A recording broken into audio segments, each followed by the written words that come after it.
Hello friends, कैसे हैं सभी। चलिए, तो लास्ट वीडियो हमने 8.2 एक्सरसाइज का क्वेश्चन नंबर 2 सॉल्व किया था। अब क्वेश्चन नंबर 3 ध्यान से देखिए, इंपोर्टेंट क्वेश्चन है। तो क्वेश्चन है, if tan a plus b equal to √3 and tan a minus b equal to 1 upon √3 and 0 less than a plus में b less than equal to 90 degree, means जो a plus में b है वो 0 से greater है और 90 के equal है या लेस देन है, और a is greater than b, जो a की वैल्यू है वो b से बड़ी है। फाइंड a एंड b, तो हम एंगल a और b फाइंड करना है। सॉल्यूशन, तो फर्स्ट ऑफ ऑल हमको गिवन है tan a plus b equal to √3। हमको पता है कि tan 60 की वैल्यू tan 60 की वैल्यू √3 होती है। tan 60 की वैल्यू कितनी है? √3। तो √3 की वैल्यू भी कितनी है? tan 60 अपोजिट होती है।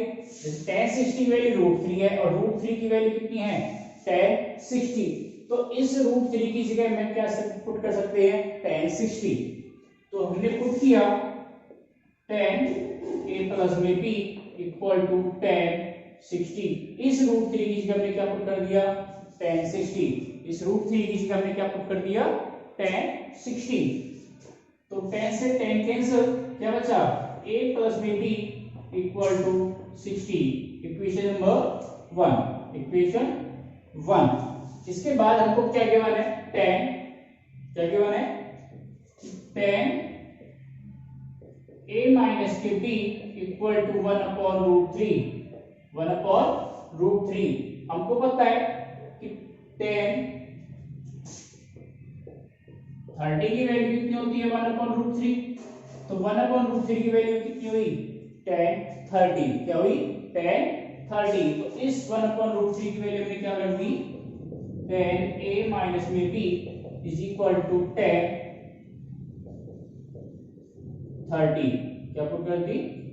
tan 30। तो tan से tan कैंसिल, क्या बचा?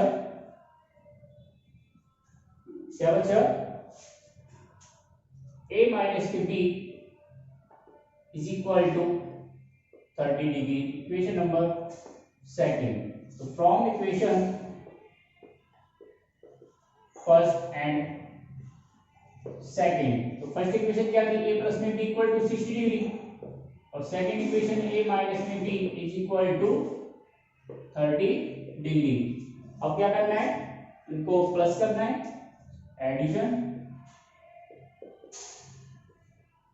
तो b से b कैंसिल, क्या बचा? 2a is equal to 90 degree. 2 इधर डिवाइड हो गया 45।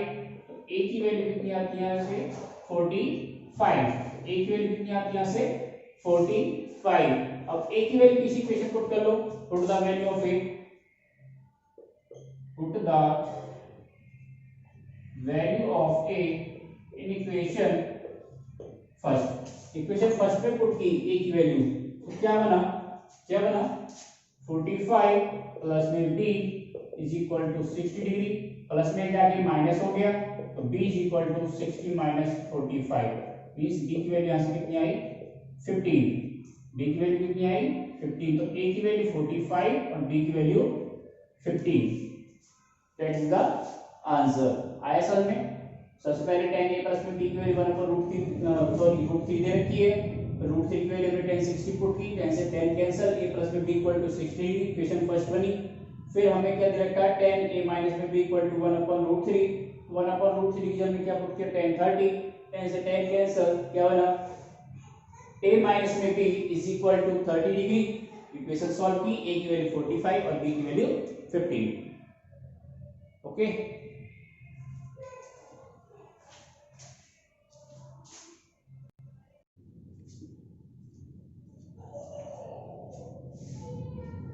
चलिए next question, question number 4। Question है ट्रू फॉल्स का।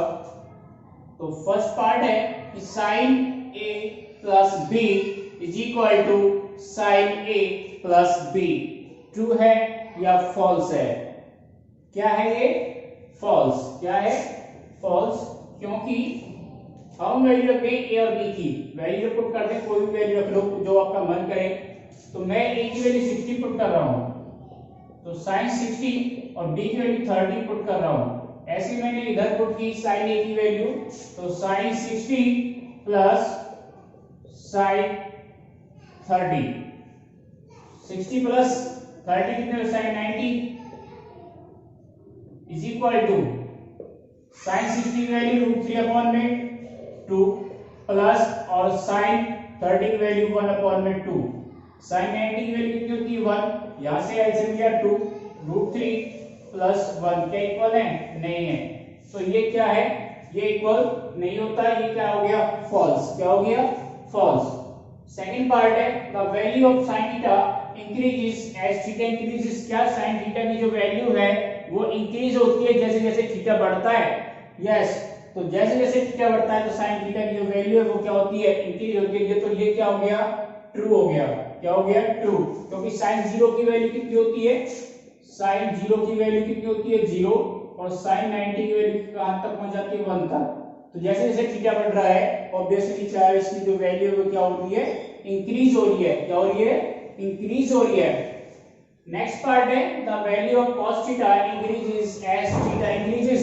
तो ये क्या है? ये ट्रू सॉरी फॉल्स है। क्या है?